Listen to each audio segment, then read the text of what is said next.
satu dengan bukti yang lain itu, selain tidak menunjukkan persesuaiannya tidak ada. Satu-satunya fakta yang bisa didapatkan adalah, ya benar, Ririn itu ada di situ, di TKP itu, berdasarkan sidik jari yang ditemukan di gagang pintu geser sama di obat nyamuk. Sementara Prio, ingat Bang, di BAP itu justru Prio mengatakan Ririn itu otak pelakunya. Aku lagi sedih nih. Kenapa nih nggak bisa? Tunggu dulu, aku nggak bisa menghapus. Nggak bisa. Karena balik lagi itu kan dipaksa aja bang, dibuatkan Nah, BAP-nya. Nggak ketika bisa sudah menaikkan dicabut, Ya, coba Maksi. diganti ininya tata letaknya Mr. Z, mungkin penuh. Sudah tak putar-putar gitu kok. Ya, nah, cuman sekarang kan keterangan itu dicabut Bang.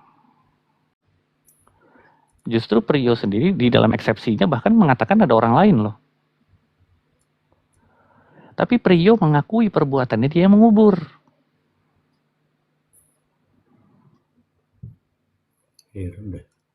Kan begitu Bang.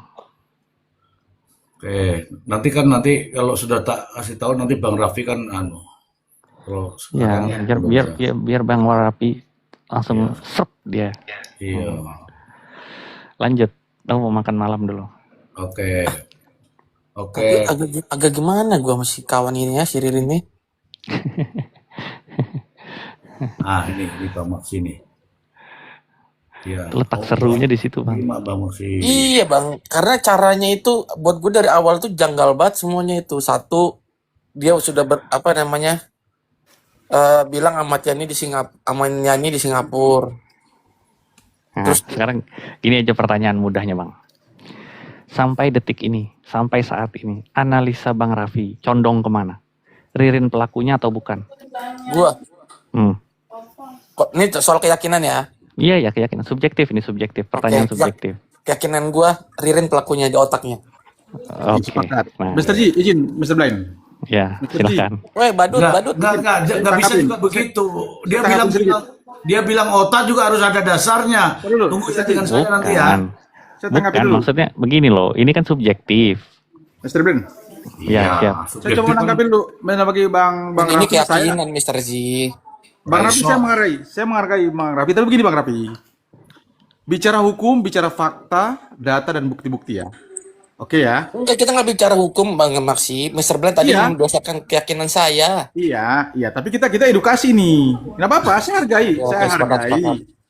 Saya hargai Bang Raffi punya keyakinannya. Tapi saya mau bicara hukum di sini. Kita edukasi hukum dulu komal ini. Oke. Kalau begini. Gini ya. Kalau sidik jari itu berada di Cangkul dan di Palu, ini buat teman-teman di bawah nih, penting nih. Mr. Ji paham nih. Tadi yang sudah disinggung bukti segitiga.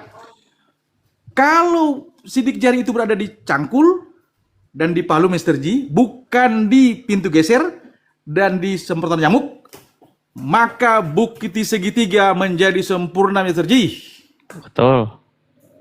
Oke, Mr. Ji ya, itu dulu. Kan tadi singgung buku segitiga ya, sama abangku tadi. Tapi ini kan sidik jari berada di pintu geser dan semprotan nyamuk. Kan begitu? Itu dulu. Ini buat edukasi, Mr. Ji. Kemudian tadi berulang-ulang Mr. Blind juga bilang, direct evidence, bukti langsung. CCTV tidak ada yang langsung melihat. Saksi mata tidak ada yang lihat juga. Hanya pengakuan yang sudah dibantah. Oke, jadi pengakuan ini yang didorong untuk TSK kemudian P21. Saya sepakat tadi yang dibilang Mr. Blind, sangat-sangat lemah bukti-bukti yang dihadirkan. Makanya mau diuji ini. Kami tidak dalam rangka membela. Mati ya. Iya, berpihak kepada pihak Ririn, enggak juga, karena itu masih cerita-cerita juga, masih cerita Ririn, masih cerita si Prio, harus juga diperkuat juga dengan alat bukti yang lain. Sama-sama ini, kalau saya bilang sama-sama ini harus sama-sama saling membuktikan dengan alat bukti lain. Demikian, terima kasih. Ya, cuman tadi memang saya bertanya sama Bang Raffi itu berdasarkan subjektivitas apa yang didengar sama Bang Raffi kemudian nonton di YouTube atau apa, berdasarkan informasi yang diterima Bang Raffi, secara subjektif ini, bukan secara nalar hukum ya, tapi secara subjektif keyakinan Bang Raffi ini condong kemana. Nah, kemudian Bang Raffi menjawab seperti itu. Ya nggak apa-apa, itu Oke, subjektif. Ada oke, Prof. Emran tuh, oke. Aku tandai dia. Nanti kalau sama, iya, mana Prof. Emran? ada di bawah, tadi baru bergabung. Oh, oke. Enggak, makan maksud dulu gua, dah. kenapa si kawan ini dia mencari-carikan uang orang nih ya, si Ahmad Yani ini ya? Nah, kamu itu pertanyaan kan, bukan Ya itu pasti meraba-raba jadi kan? kejanggalan, Mister Ji. Aman Nggak Yani apa bisa. Ririn? Aman nggak nih? Oh, Aman Yani. Ya Aman Yani ini memang calon tersangka. Coba kita didengarkanlah dulu. Ya aku mau Oke. makan dulu lah. Halo, Saya selamat malam ucapkan Mr. dulu Ji. selamat malam Prof. Emran, Jauh, selamat jauh malam banget dari Malam, Prof. 2012. Makan dulu. Mr. Ji, Mr. Ji. Maaf, Ya, mau malam. langsung bertanya. Hasil sidang hari ini apa ya? Karena Malam, saya cari Bapak-bapak. belum ada nih. Aduh, di SIPP ada, Mas. Enggak, maksudnya kalau di Nggak TikTok canda. kan Badut. Kalau kemarin kan belum ada tuh ya. Tuh, Udah, nanti tanya ke saya. Lu tau gua kan, Dut. lupa gua. Anjing. Duh, Ini gue Mile bukan Badut. Ya udah elah, kamu nggak usah jawab. ada politik. Oke, Nah, saya ucapkan selamat malam dulu nanti ya. saya DM Mr. Ji lah untuk Aduh. tanya hasil sidang hari ini gitu. Ya, biasakan ya, nanti kalau ada yang ngomong jangan ngomong ya, nabrak ya. Oke. Oke, teman-temanku. Jadi hasil sidang hari ini belum ada hasil ya. Hasilnya adalah siapa namanya? Priyo jadi terdakwa, saksinya adalah Ririn. Dan Ririn mengatakan bahwa saya tidak bersalah. Udah jangan nanya lagi ya. Itu dalam sidang.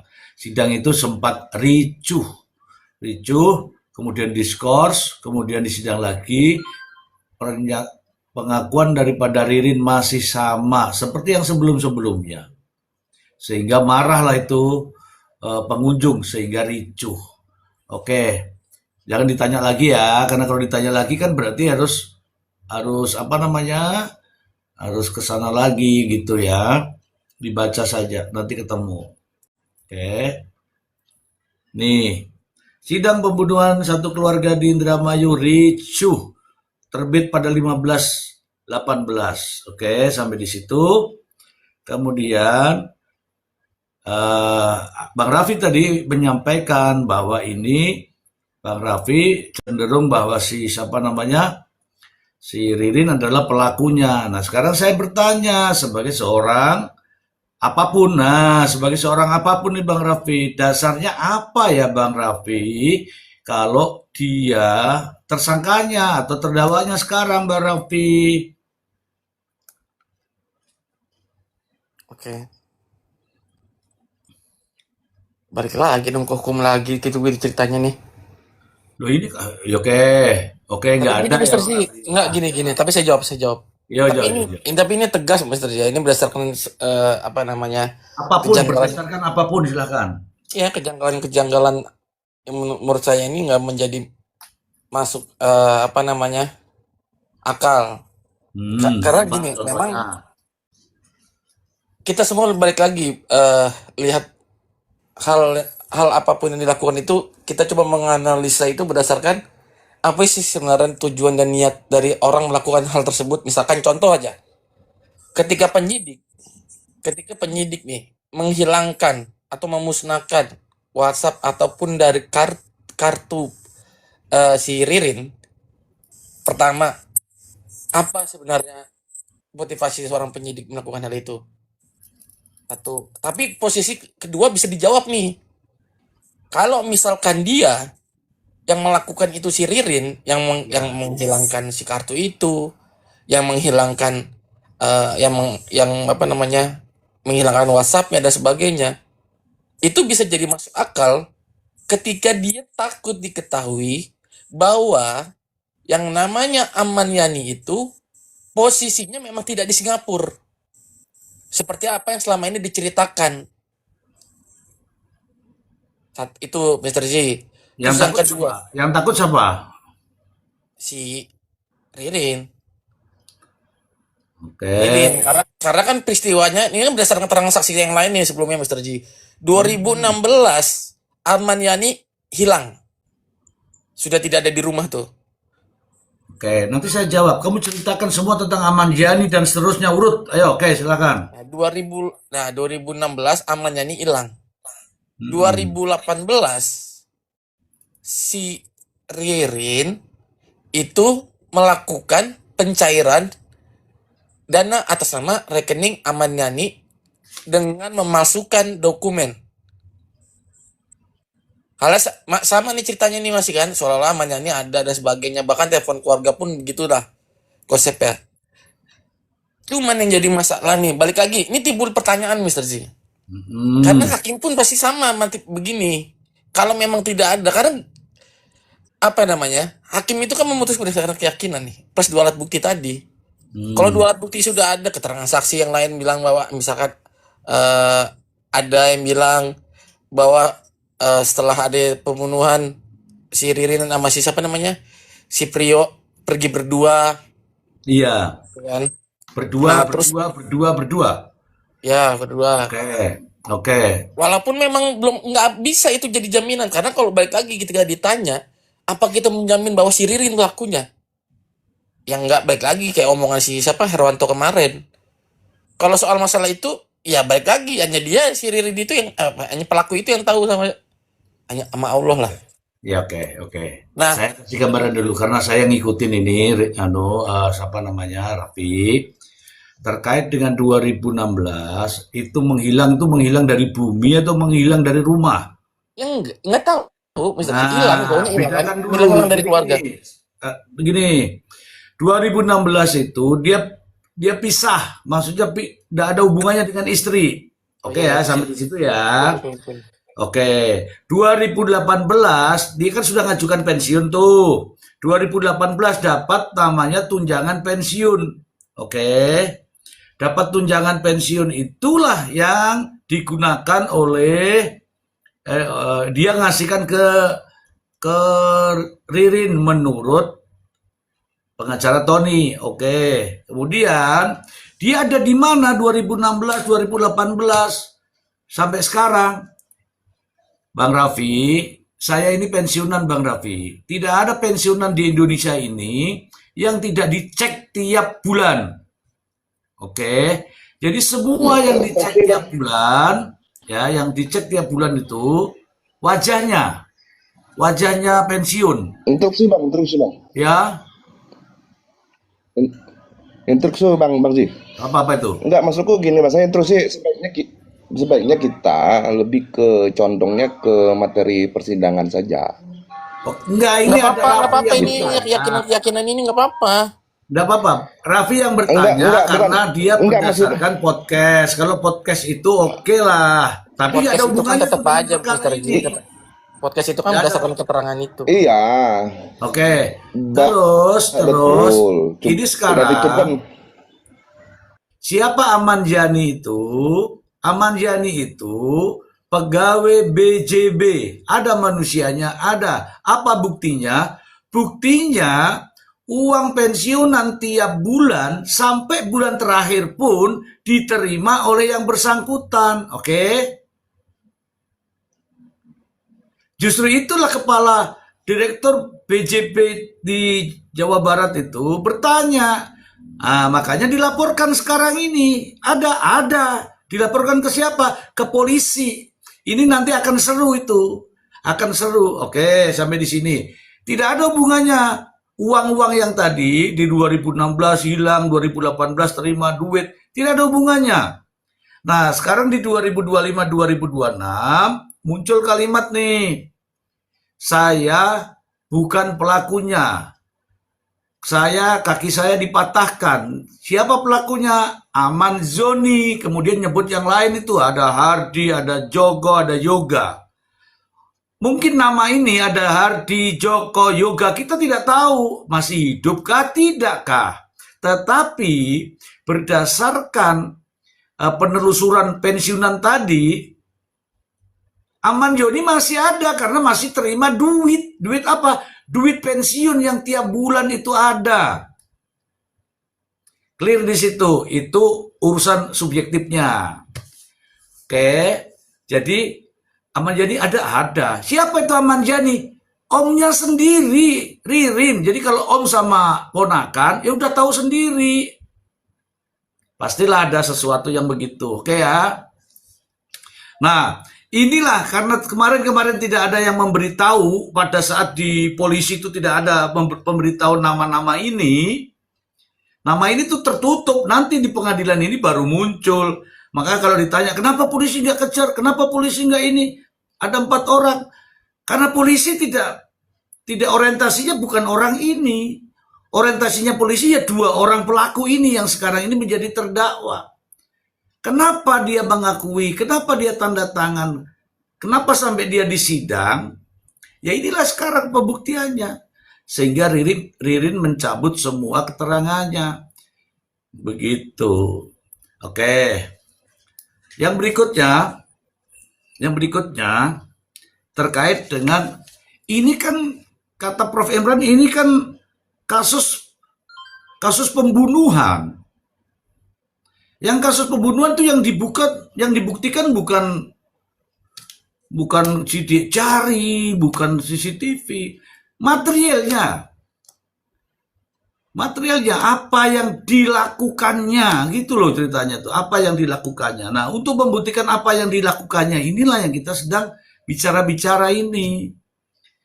Nah, siapa yang membuktikan itu nanti kan ini sebenarnya kan Pak Raffi ini kan ke depan akan besar ya, ketika mau begini tuh cara ininya.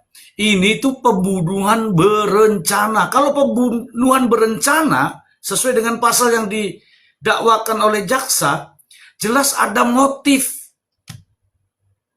Jelas bingung mau menentukan motifnya sekarang ini. Ala uang pensiun, ala ATM, ala palsu KTP, ala ini. Sekarang ini kita cari motif.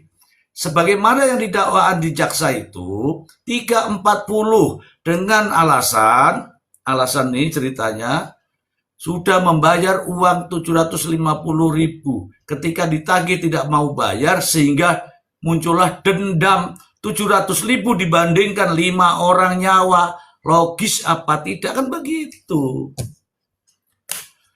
Begitu. Selamat malam Prof. Imran. Malam Mr. Ji, malam Bang Raffi pakai akun Baba. Wah, Itu tapi Malam Prof. iya, tapi suaranya nggak bisa itu. Makanya tadi saya lihat juga, ini Bang Raffi ini. Tapi Mr. Blind sempat kecelek juga tuh. Pak Maksi yang kecelek tadi. Malam Pak Maksi. Siap. Iya, saya ngeliatnya gitu. Iya, saya sama. Iya, malam Mr. Blind, malam ya yang lainnya Bang Dante. Ya. Ya Mr. Ji, lanjut Mr. Ji. Ya, jadi informasi Prof, hari ini tuh sidang Priyo jadi terdakwa, Ririn jadi saksi. Sebenarnya menarik kalau diam ini. Menarik kalau sidangnya hening. Menarik kalau sidangnya hikmat. Bukan mengejar pengakuan ya Prof. Hikmat itu artinya apa? Benar nggak sih Priyo pelaku pembunuhannya? Mungkin akan didengar semua yang bersidang. Terus apa sih peran Priyo? Nanti kan saling tanya jawab antara terdakwa dengan terdakwa. Itu yang semestinya kita inginkan, tapi rupanya ricuh Prof. Nah, di kericuan itu wartawan tetap menulis bahwa keterangan Ririn masih seperti yang kemarin. Ririn berteguh bahwa dia bukanlah pelaku pembunuhan ketika berhadapan-hadapan dengan Priyo, dan Priyo tidak menyangkal itu Prof. Silakan Prof. Iya. Jadi memang membingungkan juga ini. Apa namanya, karena dia minimnya alat bukti ya, Jadi Iya. kayak saksi itu cuma dia aja tuh berdua tuh, kira-kira begitu. Ya, Bukti-bukti lain itu mungkin kaitannya dengan sidik jari, terus yang kedua kaitannya dengan apa namanya, CCTV ya, CCTV. Ya cuman kan CCTV, sidik jari dan ponsel. CCTV ini kan nggak bisa ponsel. Artinya untuk yang signifikan nih per hari ini kan berarti cuma dua alat bukti itulah. Kemudian kan, Ya. itu pun kan nggak bisa bicara banyak itu dua alat bukti itu kelihatannya. Maka hanya didasarkan pada keterangan dari si Prio ini kelihatannya begitu. Prio ini. Mm-mm. Pertanyaan berikutnya itu begini, itu kan ada demonstratif eviden ya kan, artinya kemarin kan ada rekonstruksi itu. Rekonstruksi. Tujuan dari rekonstruksi itu kan sebenarnya untuk memastikan adalah validitas dari keterangan para pelaku. Karena kan nggak ada tuh yang namanya saksi yang berdiri sendiri, nggak ada ya, yang bersifat eyewitness. Itu kan nggak ada. Ini kan cuman apa namanya saksi mahkota ya, saksi mahkota. Iya. Terus sebenarnya yang menjadi problematik juga kaitannya dengan itu, dengan inhuman act itu, bahwa ada keterangan dari si Ririn ini ketika dia dimintakan kesaksian, itu kan dia dibawa intimidasi. Itu juga sebenarnya bersoal sebenarnya. Jadi memang untuk saat ini memang kita belum bisa, artinya dari alat bukti yang ada itu kan belum bisa untuk membuat terang lah. Kalau saya secara pribadi sih ya, belum bisa untuk membuat terang, karena memang bukti-buktinya nggak terlalu signifikan lah. Pertama bukti signifikan, yang kedua buktinya harus sahih. Sahih. Bukti kesahihan alat bukti inilah yang kemudian juga harus kan benar-benar diuji kan, validitasnya kan. Iya. Itu. Saya setuju dengan pembicara sebelumnya itu, bahwa sebenarnya tuh titik tumpunya itu bisa dibuktikan adanya apa. Kita bisa men-tracking dengan adanya komunikasi dari para pelaku ini sendiri. Kan verifikasinya bisa menggunakan itu ya. Kalau misalkan gadget itu kemudian dilakukan tracking terhadapnya dengan terlebih dahulu dilakukan uji laboratorium forensik ya. Tapi kelihatannya kan nggak seperti itu. Bahkan dokumennya juga nggak ada. Itulah yang menjadi masalah sebenarnya. Maka kasus ini dia menjadi semacam agak sedikit kabur lah kelihatannya begitu. Kita dulu pernah diperhadapkan dengan kasus Jessica ya. Kasus Jessica itu kan sebenarnya nggak ada tuh yang namanya direct evidence, itu nggak ada.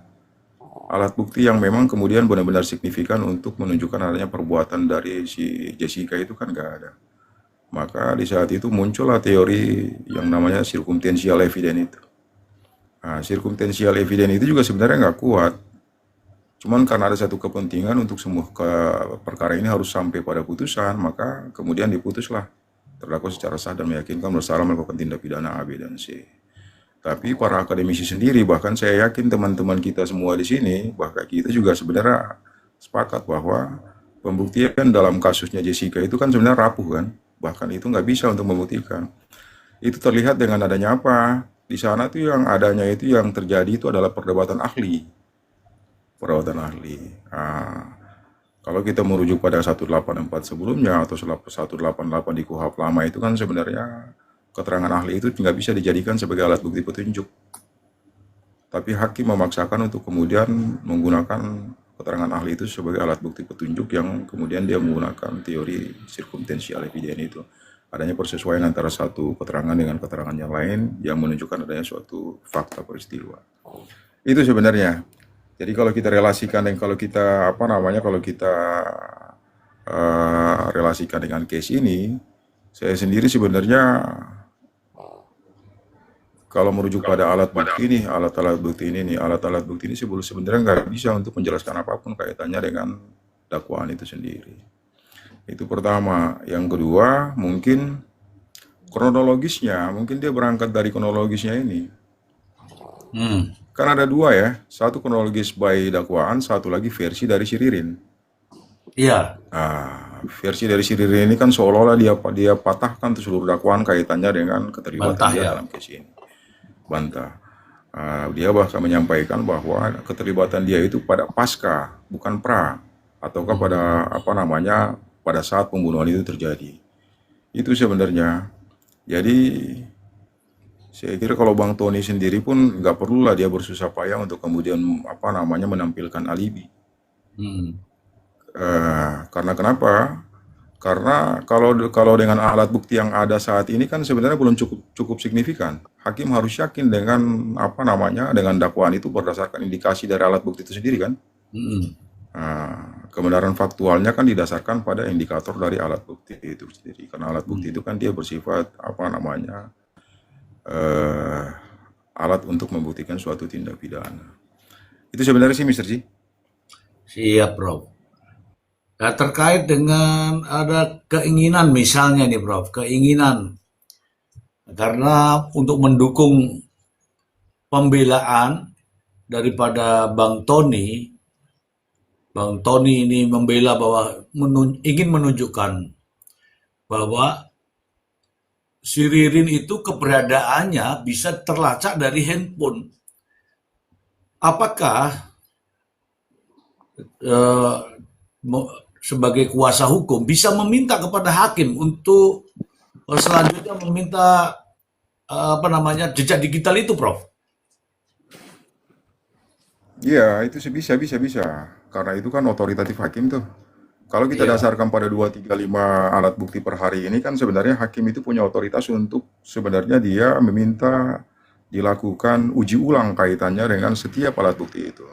Jadi kalau misalkan hakim ragu dengan validitas dari alat bukti itu atau otentitas dari alat bukti itu, dia bisa untuk meminta para pihak, baik dia meminta kejaksaan untuk menghadirkan provider untuk kemudian dilakukanlah itu pengujian terhadap alat bukti itu sendiri.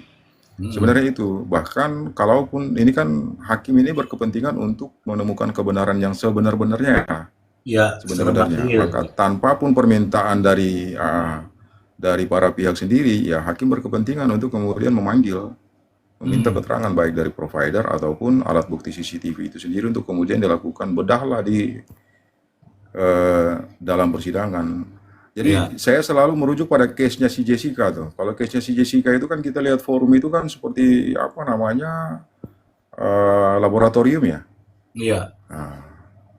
Karena memang mau yang digali itu adalah kebenaran materialnya. Kebenaran Itu sebenarnya materialnya. Yang kedua begini, Mr. Ji, ini kan pembunuhan berencana ya, pembunuhan berencana. Jadi kalau pembunuhan berencana itu kan harus ada beberapa unsur yang harusnya kan terpenuhi. Unsur yang paling penting di situ adalah unsur dengan rencana terlebih dahulu itu, Mr. Ji. Kapan mereka itu bersepakat? Di mana kesepakatan dan apa yang disepakati?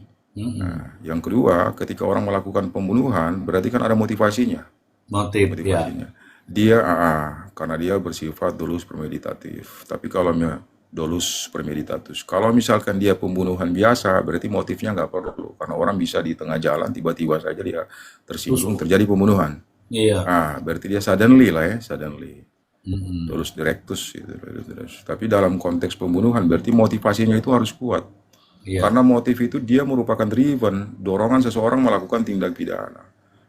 Jadi kita lihat lagi nih, seberapa besar motif itu. Karena korbannya ada 5 nih, Mr. Ji. Iya, sadis. Artinya mereka harus sadis.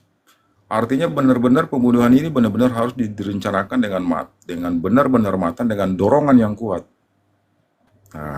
Kalau hanya 750 ribu dan sebagainya, saya kira motif itu nggak terlalu kuat kali ya. Iya. Itu sih, Mr. Ji. Iya. Kemarin juga ada tuh pernyataan dari Mr. Blind. Kata gara-gara apa tuh? Gara-gara mobil mogok. Masa langsung itu? Mr. Blind masih ada di situ? Mungkin Bang Maksi, silakan Bang Maksi. Oke, terima kasih Mr. Ji. Aduh, Prof. Emran. Terima kasih banyak untuk edukasinya. Oke, Mr. Ji. Ya. Kali ini saya mau coba samakan persepsi dengan Bang Raffi. Bang Raffi. Oke, Bang. Bang Raffi. Woi, Bang Raffi tidur kali, Mr. Ji. Bapak-bapak gitu. Nyaut Mr. Ji. Nyaut Mr. Ji, Bang Maksi nyaut. Oke, saya mau samakan dulu Mr. Ji. Saya bisa dong samakan dengan Bang Raffi bahwa tapi dugaan ya, dugaan Ririn. Oke, ada dugaan. Oke. Mr. Ji, berdasarkan versi penyidik,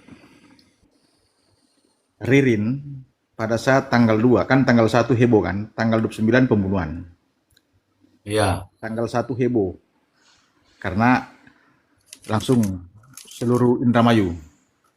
Oke. Versi penyidik, Ririn di tanggal 2 nggak ada di rumah, tempat rumah dia. Dia kabur ke Jakarta. Tanggal 2. Ini berdasarkan penelusuran penyidik. kemudian selain dari Jakarta langsung ke Bogor. Tanggal 3 berubah. Tanggal 3-nya ke Semarang. Hmm. Oke, dari Semarang tanggal 4 ke Demak. Hmm. Tanggal 5 ke Surabaya. Ya. Tanggal 6 balik lagi ke Indramayu. Ya. Melamar di ABK kapal. Iya. Tanggal 6. Tanggal 8 ditangkap. Iya. Oke. Jadi ini sama-sama kan biar puas tuh Bang Raffi nih. Iya. Oke. Jadi kalau memang itu benar memang tanda tanya. Kalau memang itu benar ya bahwa di tanggal 2 dia lari ke Jakarta lalu ke Bogor, kemudian tanggal 3 ke Semarang, tanggal 4 Demak, tanggal 5 ke Surabaya, tanggal 6 balik lagi Indramayu. Langsung lamar. Clear ya Bang Raffi ya? Kalau Bang Raffi dapat informasi saya kasih nih infonya. Clear, Mister. Apa Bang masih jadi poinnya apa? Nah, dugaan tadi kan dugaan tadi. Kan saya bilang saya mensamakan persepsi ada dugaan keririn. Versi penyidik itu tadi di tanggal 1 heboh Indramayu dicarilah Ririn karena berdasarkan CCTV dan sidik jari dicari. Versi penyidik Ririn kabur tanggal 2 kabur ke Jakarta. Yang tadi sudah diterangkan lah. Tanggal 2 sampai tanggal 6 lah. Dia melalang buana. Sampai ke Surabaya. Sampai tanggal 5. Tanggal 6 balik. Iya. Ke Indramayu. Iya. Daftar ABK. Iya. Masuklah tuh barang menurut mereka. Maka ditangkaplah di situ di base. Ya. Bagus dramanya. Oke. Tapi ini versi ya. Tetap ini masih cerita. Jadi sama cerita-cerita penyidik dengan cerita Ririn dan Priyo sama juga. Makanya bagus tadi ada pencerahan tuh terkait direct evidence dari Prof ini. Mantap nih. Iya, Bang. Bang Maxi, kalau ditanya sama Mr. Blend dari awal kita bicara konteks hukumnya memang kita belum bisa terang benerang ini. Nah, itu. Apa Cuman kalau kita bicara yang ditanya Mr. Blend tadi secara subjektif nih, cara perasaan kita ini. Yakin nggak sih kita ini? Oke, ntar dulu saya mau lanjut lagi. Dikit lagi. Dulu. Agak sabar sedikit gitu. Saya tahu Bang Raffi petarung juga nih. Iya. Sama juga suatu saat ketemu saya di pengadilan. Ya kan? Tadi saya baru bertarung kebetulan dengan jaksa tadi siang kebetulan. Agak pusing juga nih. Ya. Oke.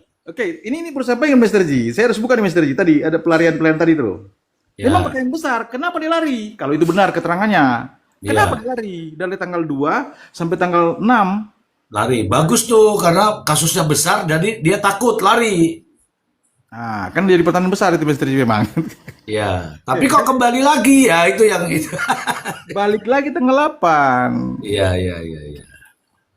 Kalau memang Ririn masih ada di tanggal 2 dan tanggal 1 di Indramayu pasti ketangkap. Logika sederhana.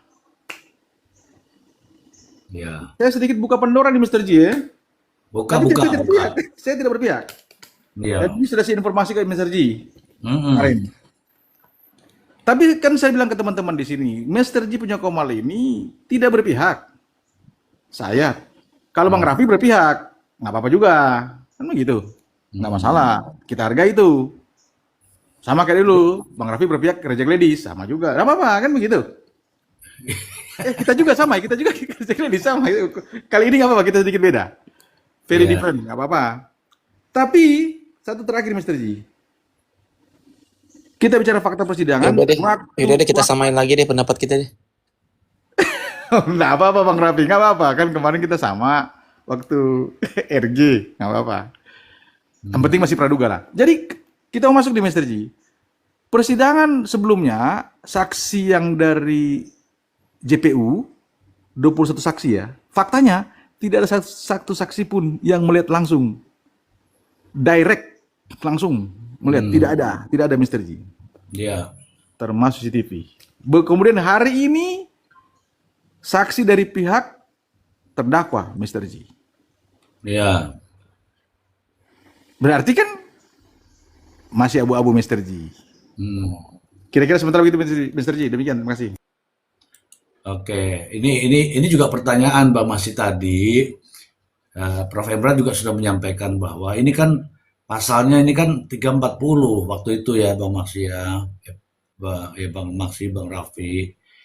perencanaannya itu kapan mulai ada perencanaan, terus rencananya seperti apa, terus kapan dieksekusinya dan seterusnya itu. Saya tuh belum ketemu itu Bang Maksi terkait dengan motif. Karena kalau pembunuhan berencana itu sudahlah pasti harus ada motif dah. Mau dendam, mau kekasih, mau cemburu, mau selingkuh, mau apa, pasti ada namanya motif. Nah, motif ini ketika yang beredar seperti ini kemudian dari dakwaan jaksa itu motifnya hanya sewa mobil Avanza.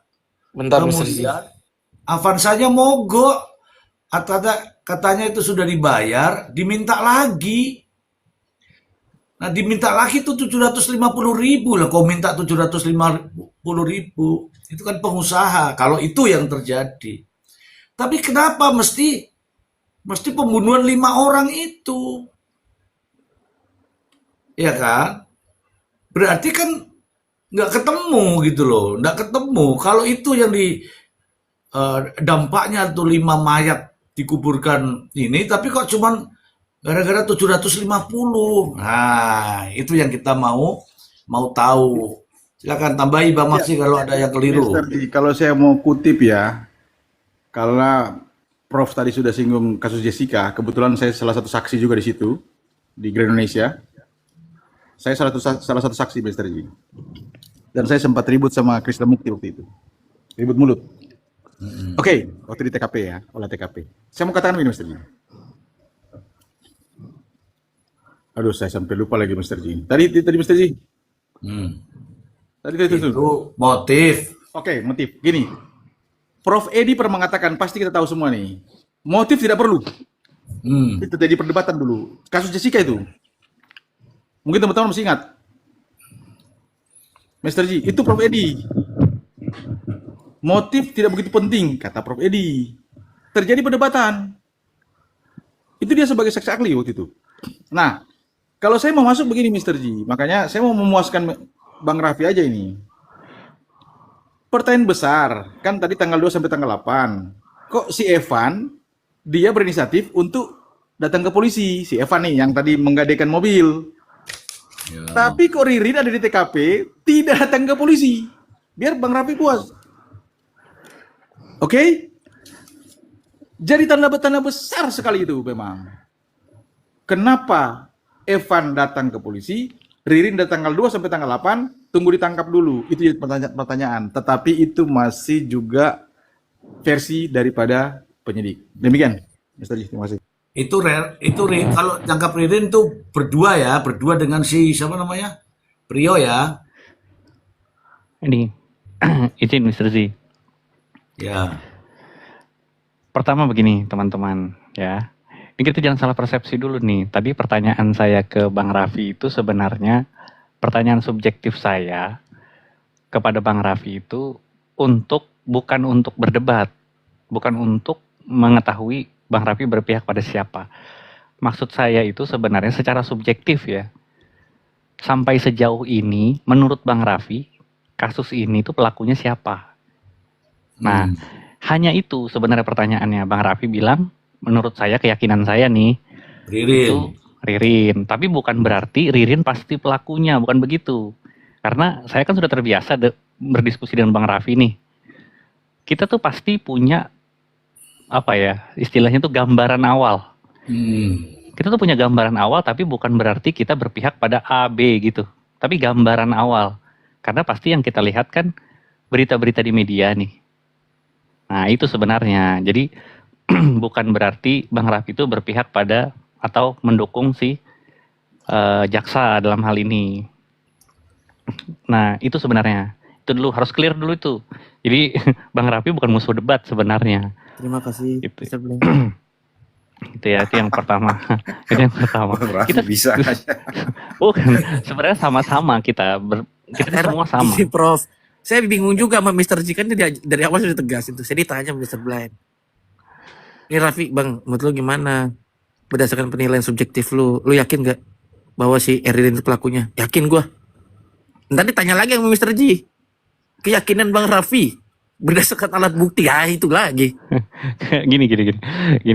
Jadi Iya kan orang bilang yakin tuh kan karena apa? Tinggal kau Itu jawab Mr. Ji, saja. subjektif itu aja keyakinan iya, saya itu terkait Oh, keterangan Allah. Oke. Ririn itu. karena kalau subjektif itu kan bebas, Mr. Z. Nah, Karena gini juga kan nggak bisa juga langsung kita tuduhkan ya. Maksudnya gini, polisi misalkan didor, itu mah karena memang dia mau ngejar pengakuan. Kadang ada nggak juga. Karena polisi tahu betul yakin kalau itu pelakunya. Cuman gara-gara dia bersila tidak dihajar dar. Ya, itu. Makanya aku tadi bertanya kalau yang itu, kamu ngomongin siapa?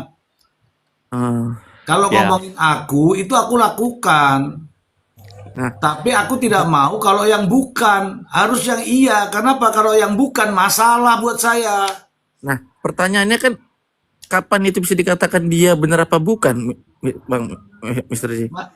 Bener apa bukan? Makanya jangan dilakukan kalau belum bener. Jadi begini, teman-teman. Tadi kan di awal sudah saya singgung nih. Ya, Pembunuhan ini bukan pembunuhan biasa. kecil. Melihat ya. jumlah korbannya begitu banyak, plus satu ada anak bayi yang nggak ada dosanya ikut dieksekusi. Berarti kan udah tragedi nih. Udah inilah melampaui batas-batas peri kemanusiaan kita lah. Makanya expose-nya besar. Lalu kemudian menjadi perhatian masyarakat nasional kan. Gempa Binatang loh. dia. Lalu secara tidak langsung itu menimbulkan tekanan kepada Polres Indramayu. Oke. Nah, korban dieksekusi, para korban dieksekusi tanggal 29. Baru ditemukan itu tanggal 1 Di mana sih Bang dieksekusi di mana sih? di rumah. Dieksekusi di rumah, dikubur juga di rumah. Nah, lalu kemudian heboh lah dari tanggal 1 itu ya. Dari tanggal 1 itu heboh lah. Tekanan terhadap pihak kepolisian. Setelah melakukan olah TKP, ya. Setelah melakukan olah TKP, ada sidik jari mengarah pada satu orang, si Ririn ini. Di mana sidik jarinya?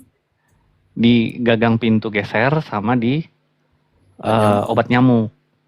Di obat nyamuk. Gagang pintu geser tuh di rumah berarti? Pintu gesernya Di rumah. Iya, di rumah. Nah, berarti faktanya dengan adanya bukti itu berarti faktanya si Ririn itu ada di rumah tersebut. Ada di TKP ya. Ya, ada di TKP. Karena pada saat olah TKP ditemukan sidik jarinya. Entah kapan dia berada di TKP itu kita nggak tahu juga. Bisa jadi itu sidik jari kemarinnya lagi kita nggak tahu, ya kan? Tapi sidik jari ditemukan, itulah menjadi dasar polisi bahwa polisi harus mencari orang ini. Kan begitu kan? Lalu kemudian dilakukanlah pengejaran. Hingga akhirnya ditemukan di tanggal 8. Nah, rentang tanggal 1 sampai tanggal 8, otomatis kan tekanannya tidak berhenti.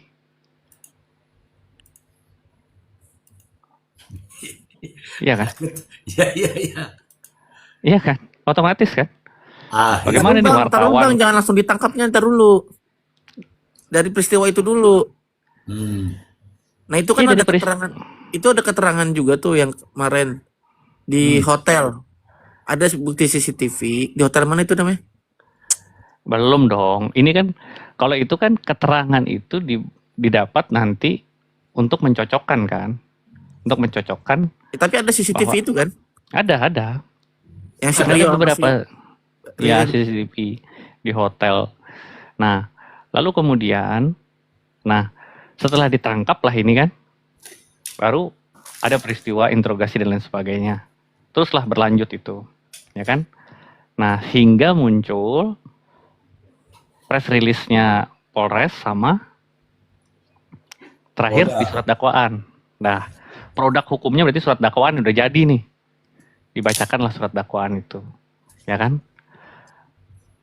Nah, sampai di situ kan berita ini senyap, Bang Raffi. Setelah korban ditangkap, otomatis sudah tidak diinikan lagi kan? Masyarakat mungkin berpindah lah ke isu-isu yang lain dan lain sebagainya. Sudahlah, yang penting ada yang ditangkap gitu. Nah, meledak lagi berita ini ketika ada pengakuan di luar persidangan. Jadi setelah sidang, si Ririn ini berbicara tuh di hadapan wartawan. Saya bukan pelakunya, saya bukan pembunuhnya. Kaki saya ditembak, saya dipatahin. Pokoknya begitulah. Pelakunya disebutlah nama-nama orang. Meledaklah berita ini.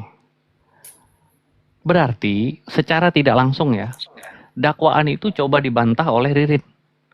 Berarti kalau ada pembantahan isi dakwaan, berarti ada konstruksi hukum yang lain dong. Ya kan? Tony RM berbicara. Begini. Nah, itu konstruksi pembelaannya nanti pasti tidak jauh-jauh dari situ. Tapi yang perlu kita sama-sama pahami, di dalam konstruksinya Tony RM, dia tidak mengubah loh. Hotel itu ada, mobil itu ada, Ririn di rumah itu ada, ya kan?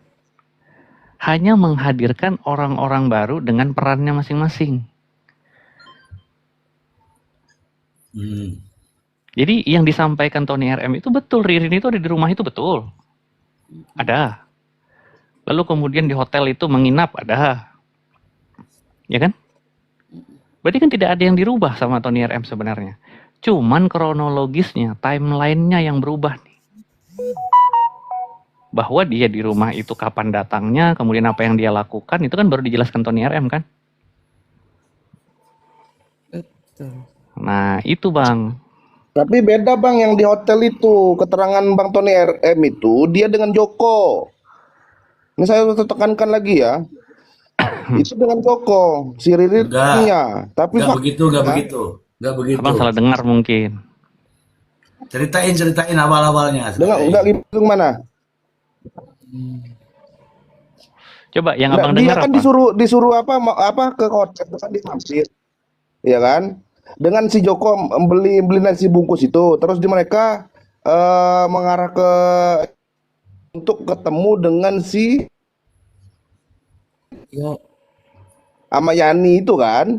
Itu kalau arah saya lihat tangkapnya keterangan RM Tony RM ya, maka bisa bahwa dia dengan Joko ya, bukan dengan si, karena kan si siapa Priyo ini kan tetap di rumah itu. Kalau kita Tony RM nggak kemana-mana si Priyo nih.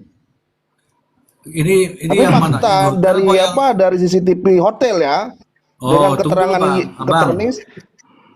Enggak, Bang. Begini Bang. Begini Bang. Beli nasi bungkus. dulu. Abang itu TKP pembunuhan sama hotel tuh beda Gini aja. waktu, Oke. Bang. Kita bukan ke Ririnnya.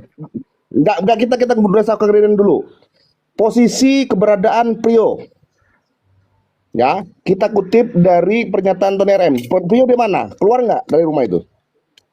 Selama Priyo, proses pembunuhan enggak. Enggak kan? Oke.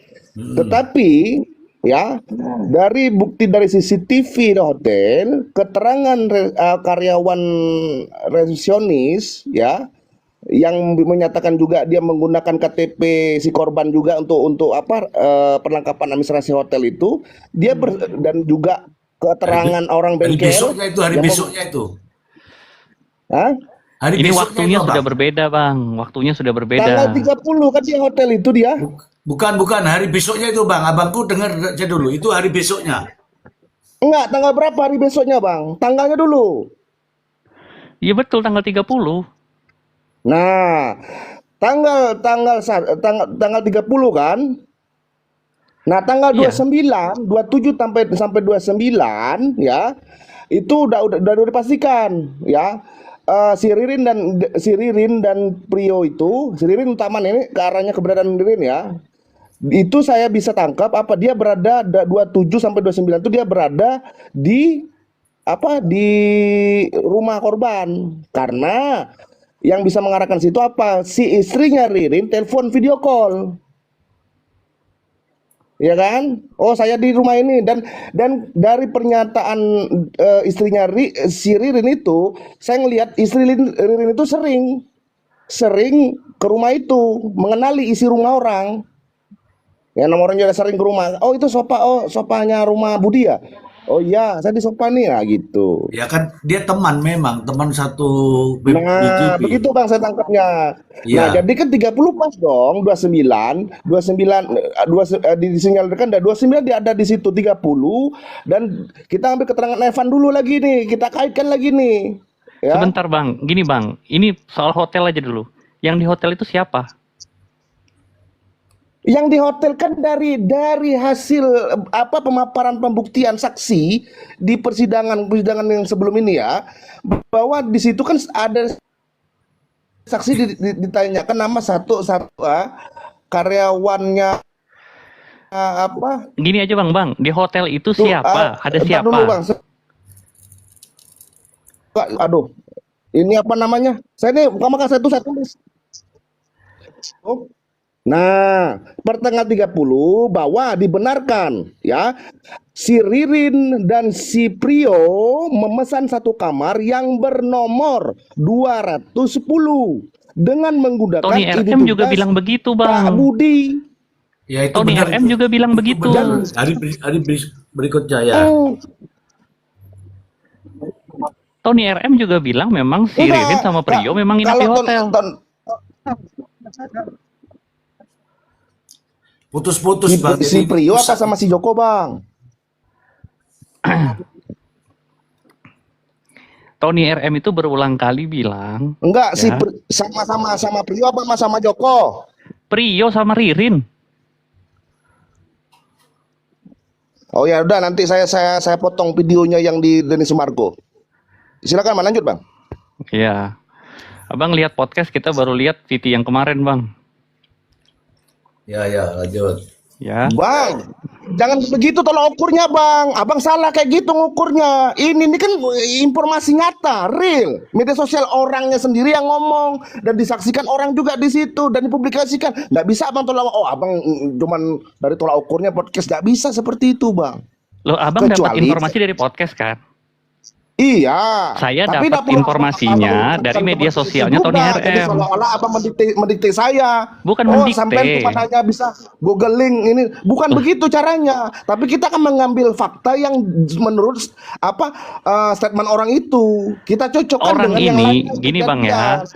Dia Begitu Abang loh. lihat, gini Bang, Abang lihatnya di podcastnya Denny Sumargo yang ngomong Tony RM kan? Iya. Saya juga lihat Tony RM ngomong tapi di media sosialnya sendiri. Iya. Gitu loh.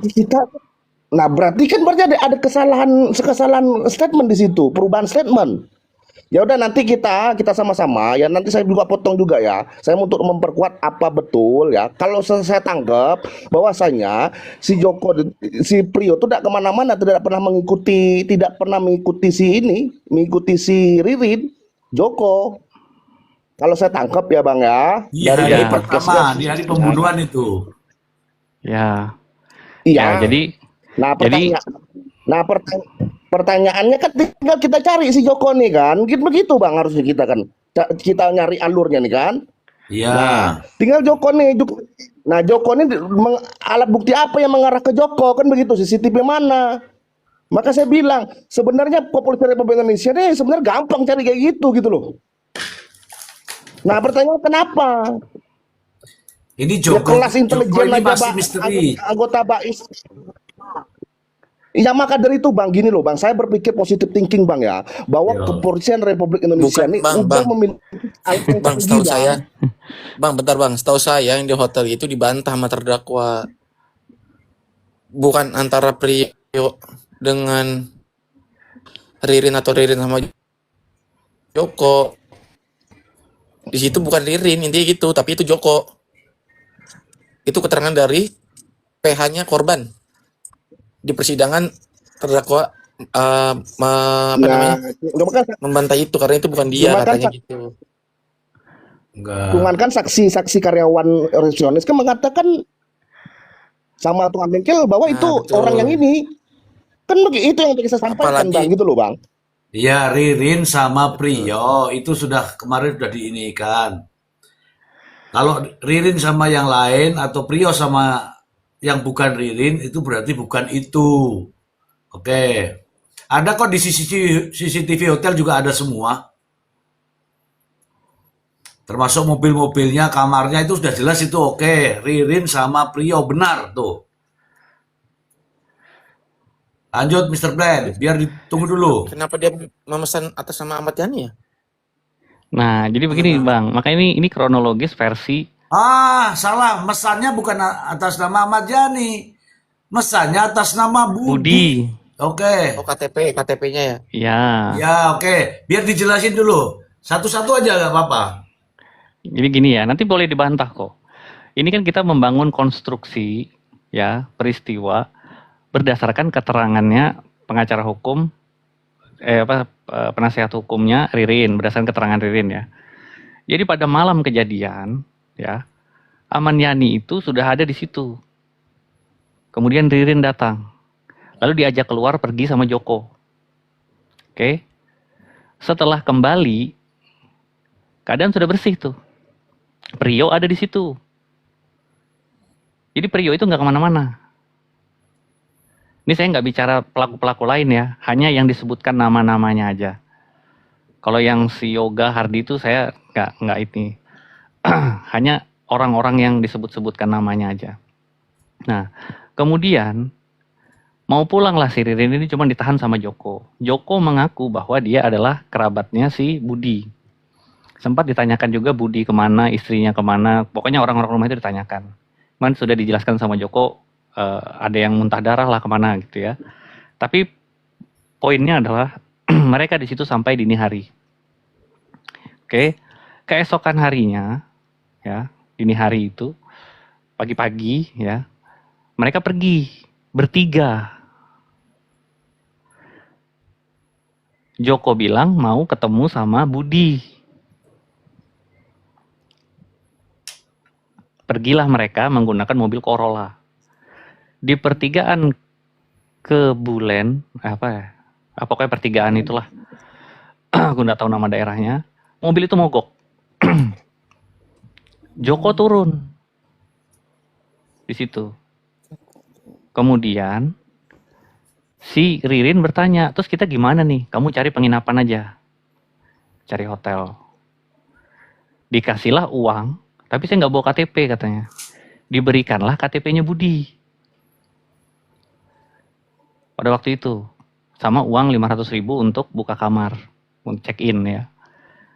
Nah, sampai di situ Ririn dan Priyo ke hotel untuk buka kamar, membawa si mobil tersebut. Jadi mobil itu ada di hotel ya, ada di CCTV. Jadi ada saksinya juga itu melihat. Nah lalu kemudian di dalam hotel Priyo ditelepon oleh Joko. Oh sorry, ada yang terlewat. Sebelum tadi waktu memberikan KTP sama uang itu, Joko juga memberikan handphone kepada Priyo. Kepada Priyo ya. Handphone itu diberikan pada Priyo. Nah lalu kemudian tadi sudah check-in, si Priyo ditelepon melalui handphone yang tadi dikasih oleh Joko. Joko memerintahkan kepada Priyo, buka aplikasi Dana di handphone kamu. Handphonenya dia sendiri nih, handphonenya si Priyo. Lalu masukkan nomor yang disebutkan, plus kode OTP-nya. Nah, di akun Dana tersebut, namanya adalah Budi Awaludin. Ya kan? Plus ada uangnya di situ 13 juta. Setelah itu, Priyo disuruh mencairkan uang tersebut.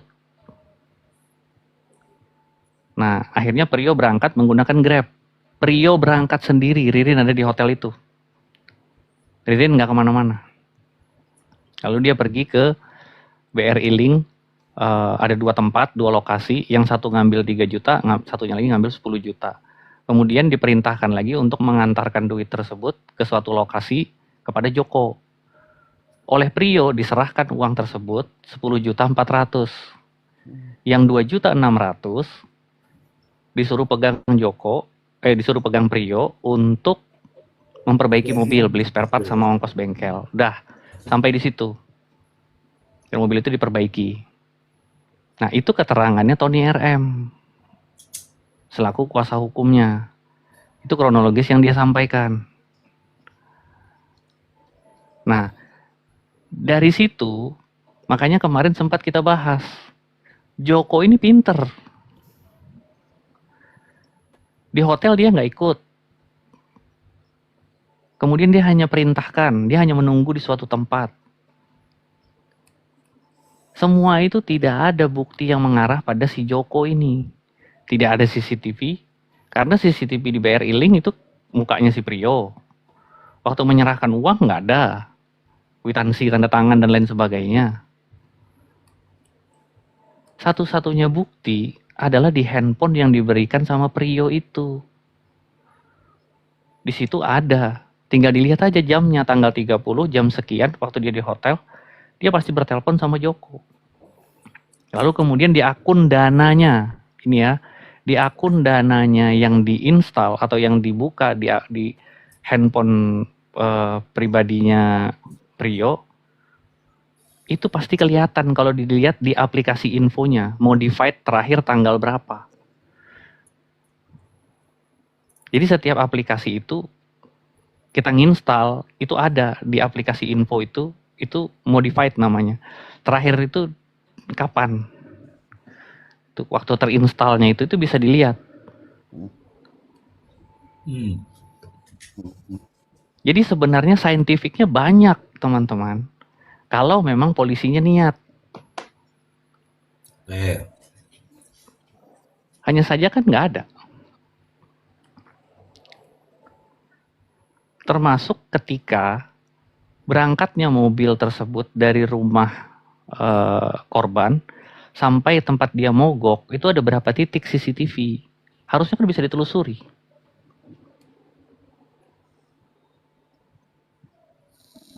Sayangnya itu tidak ada. Jadi tetap kabur yang namanya Joko ini. Apalagi yang Yoga sama siapa lagi satunya itu. Yang selama ini yang 3 orang itu masih misteri. Karena berdiri sendiri berdasarkan keterangan Yoga Hardi.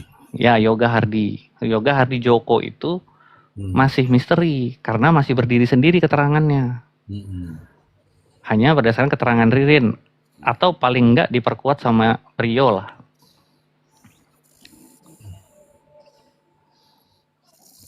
Kan begitu. Tapi apa yang disampaikan sama Tony RM itu tidak membantah atau tidak membelokkan peristiwanya. Tidak membelokkan timelinenya. Betul di hotel, betul, tidak dibantah. Uang belum, Mobil, betul, uang. Uang betul, ya. BRI Link betul, ya. Daftar check-in hotel, Check-in hotel, betul. dengan KTP, Iya. dengan KTP Budi. apa? Budi. Betul. Iya. Artinya timelinenya itu tidak ada yang dibelokkan atau disangkal. Hanya saja peristiwa per peristiwanya itu diperjelas. Di sini ada ini, di sini ada ini peristiwanya begini. Perpindahan, kenapa bisa check-in pakai KTP-nya Budi itu ini. Lalu kemudian uang itu bisa ada di situ bagaimana uang itu berpindah dari Budi ke dari Evan bisa sampai ke Prio, kemudian diambil gitu. Itu semua dijelaskan. Tapi itu keterangannya Tony RM, gitu, kuasa hukumnya Ririn. Demikian, Mr. Z. Mr. Ji. Oke. Ya, Bang Maksi. Saya mau tanya sebentar. Ya. Oh, lanjut. Oke, Bang Maksi sebentar dulu. Iya, Prof. Ya, Prof. Itu orang-orang yang disebutin namanya itu orangnya ada, memang ada, benar-benar ada. Nah, hanya berdasarkan keterangan Ririn, Prof.